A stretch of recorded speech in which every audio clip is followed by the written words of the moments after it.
Hi, it's Sue. Thanks for joining me for today's Bible reading for June 10th, Job 32 to 34 today. Verse 1. So these three men ceased to answer Job because he was righteous in his own eyes. Then the wrath of Elihu, the son of Barashel, the Buzite of the family of Ram, was kindled against Job.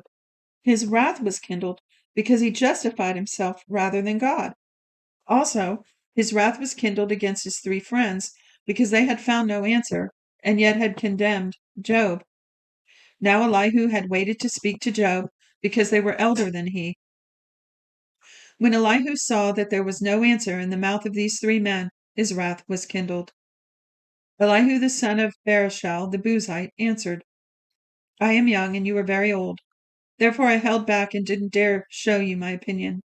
I said days should speak, and multitude of years should teach wisdom. But there is a spirit in man, and the Spirit of the Almighty gives him understanding. There's a footnote. Let me check it real quick. Okay. All right. It says, when it says the Spirit of the Almighty, the footnote says that word means breath. So let me read that again. But there is a spirit in man, and the Spirit of the Almighty, or breath of the Almighty, gives them understanding. It is not the great who are wise, nor the aged who understand justice. Therefore I said, listen to me. I also will show my opinion.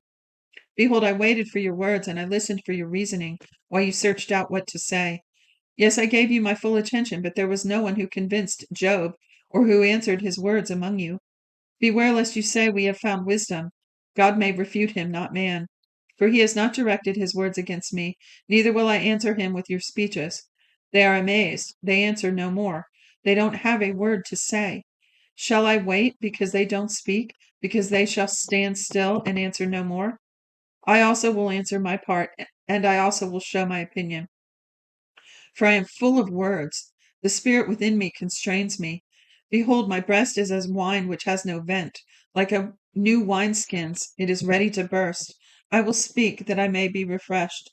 I will open my lips and answer. Please don't let me respect any man's person, neither will I give flattering titles to any man, for I don't know how to give flattering titles, or else my Maker would soon take me away.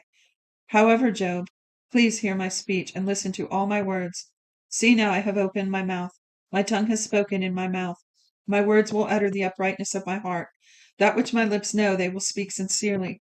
The Spirit of God has made me, and the breath of the Almighty gives me life. If you can, answer me. Set your words in order before me and stand up. Behold, I am toward God, even as you are. I am also formed out of the clay. Behold, my terror will not make you afraid, neither will my pressure be heavy on you. Surely you have spoken in my hearing. I have heard the voice of your words, saying, I am clean, without disobedience. I am innocent, neither is there iniquity in me. Behold, he finds occasions against me. He counts me for his enemy. He puts my feet in the stocks and marks all my paths. Behold, I will answer you. In this you are not just, for God is greater than man. Why do you strive against him? Because he doesn't give account for any of his matters? For God speaks once, yes, twice, though man pays no attention. In a dream, in a vision of the night, when deep sleep falls on men, in slumbering on the bed, then he opens the ears of men, and seals their instruction, that he may withdraw man from his purpose, and hide pride from man. He keeps back his soul from the pit, and his life from perishing by the sword. He is chastened also with pain on his bed, with continual strife in his bones, so that his life abhors bread, and his soul dainty food. His flesh is so consumed away that it can't be seen. His bones that were not seen stick out. Yes, his soul draws near to the pit, and his life to the destroyers. If there is beside him an angel, an interpreter, one among 1,000, to show to man what is right for him, then God is gracious to him and says, deliver him from going down to the pit. I have found a ransom. His flesh will be fresher than a child's. He returns to the days of his youth. He prays to God, and he is favorable to him, so that he sees his face with joy. He restores to man his righteousness. He sings before men and says, I have sinned and perverted that which was right, and it didn't profit me. He has redeemed my soul from going into the pit. My life will see the light. Behold, God does all these things. twice, yes, 3 times with a man, to bring back his soul from the pit, that he may be enlightened with the light of the living. Mark well, Job, and listen to me. Hold your peace, and I will speak. If you have anything to say, answer me. Speak, for I desire to justify you. If not, listen to me, hold your peace, and I will teach you wisdom. Moreover, Elihu answered, Hear my words, you wise men. Give ear to me, you who have knowledge. For the ear tries words as the palate tastes food. Well, that's the second time we've heard that, isn't it? The ear tries words as the palate tastes food.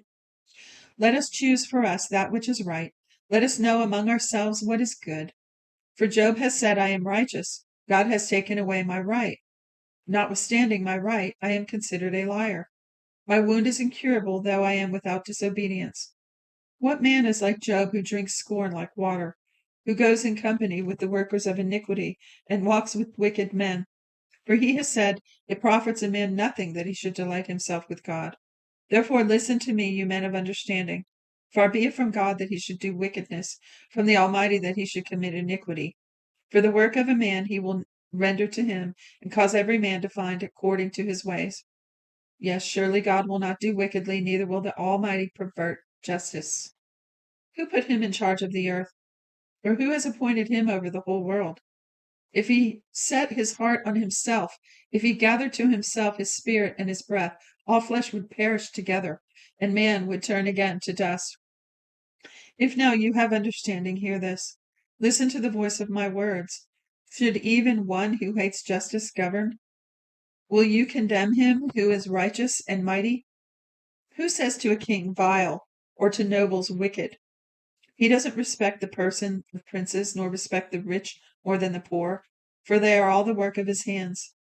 In a moment they die, even at midnight. The people are shaken and pass away. The mighty are taken away without a hand. For his eyes are on the ways of man. He sees all his goings. There is no darkness nor thick gloom, where the workers of iniquity may hide themselves. For he doesn't need to consider a man further, that he should go before God in judgment.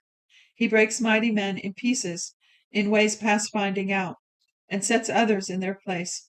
Therefore he takes knowledge of their works. He overturns them in the night so that they are destroyed. He strikes them as wicked men in the open sight of others, because they turned away from following him and wouldn't pay attention to any of his ways, so that they caused the cry of the poor to come to him. He heard the cry of the afflicted. When he gives quietness, who then can condemn? When he hides his face, who then can see him? He is over a nation or a man alike, that the godless man may not reign, that there be no one to ensnare the people. For has any said to God, I am guilty, but I will not offend any more? Teach me that which I don't see. If I have done iniquity, I will do it no more. Shall his recompense be as you desire, that you refuse it? For you must choose, and not I. Therefore speak what you know. Men of understanding will tell me, yes, every wise man who hears me. Job speaks without knowledge. His words are without wisdom. I wish that Job were tried to the end, because of his answering like wicked men, for he adds rebellion to his sin. He claps his hands among us and multiplies his words against God. Well, that's it for today. Thanks for joining me. Tune in tomorrow to hear the rest of Elihu and then the special appearance at the end from God. I'll see you then. Bless you.